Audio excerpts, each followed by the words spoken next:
అదే RTV app వార్తల్ని క్షణాల్లో చదివే అవకాశం ఉంటుంది. ఒక న్యూస్ పేపర్, ఒక టెలివిజన్ ఛానల్ మీ చేతుల్లో ఎప్పుడూ ఉంటాయి. ఇప్పుడే అందిన పరమ కఠోరమైనటువంటి చేదు వార్త. మా సహజ కవి, సహజ కళాకారులు మొగిలయ్య గారు దుగ్గొండి వాస్తవ్యులు మరణించారన్న వార్త జీర్ణించుకోలేకపోతున్నాను.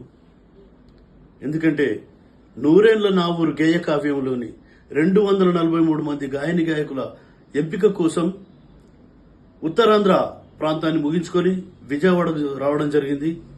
లేదంటే నేను దగ్గరుండి మొగిలయ్య గారి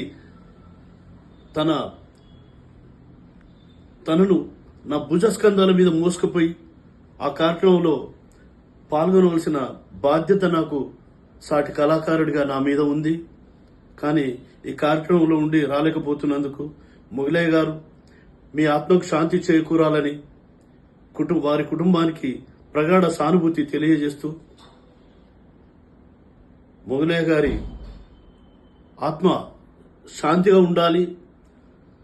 ప్రపంచమంత బలగాన్ని తనంత బలగాన్ని తను ముందే సంపాదించుకొని వాళ్ళందరినీ దుఃఖసాగరంలో ముంచిపోతున్నందుకు చాలా బాధగా ఉండి 33 కోట్ల దేవుళ్లను ఆయన ఆత్మకు శాంతి చేకూర్చాలని కోరుకుంటున్నా.